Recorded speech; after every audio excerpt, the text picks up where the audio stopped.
Hello everyone, welcome to another edition of Classic Elite Reviews. My name is Tony from the Classic Elite Gaming and Electronic Podcast.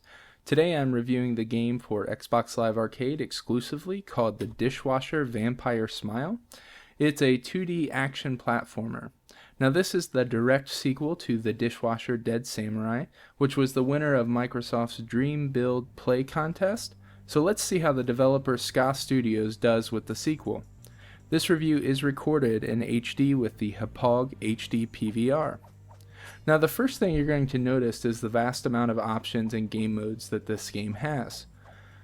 Now there's a tutorial which is written in the help and options menu. There's two control schemes. There's options for blood, 3D mode, and single and multiplayer mode.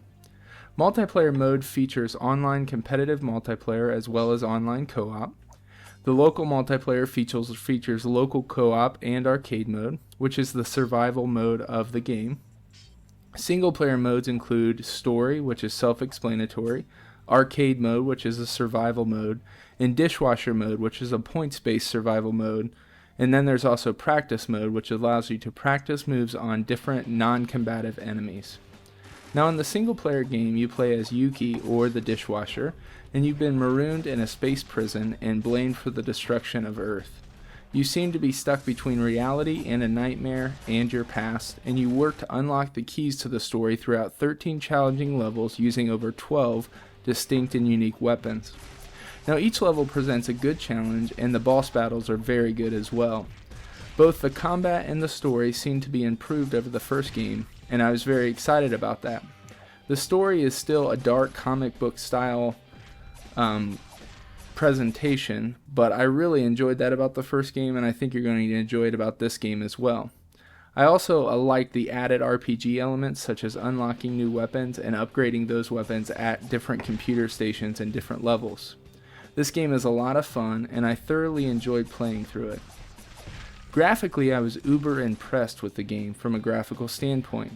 I thought it was darker than the first game, and it definitely is, but I thought that added to the art style. The art style of this game is so impressive. It's a great mix of black and white with minimal colors except for the blood, which is a lot of kind of charry red blood. And when I say a lot, I mean a ton of blood in this game. The art style for this game is a home run, and it's accompanied by a very good soundtrack as well. As far as controls go, I'll start by saying that I feel the controls are very good. I had no issues with responsiveness, with the double jump, with scaling walls, or anything like that. Now there are clearly assigned buttons for different attacks and moves, such as transferring yourself through closed doors in a bloodbath, which was a lot of fun. But I also felt myself just kind of button mashing through the levels. Now this isn't a problem at all, just don't expect clearly defined combos with the controls. For me, I found it was more of a survival and button mashing my way through, but I love that part of it. In conclusion, I think this is a must-have Xbox Live Arcade game, especially for only 800 points. You get an incredible 2D action platformer with a fantastic art style and a wonderful package. This game has incredible amounts of modes to keep you busy for hours, especially for an Xbox Live Arcade game. It even includes online and local multiplayer.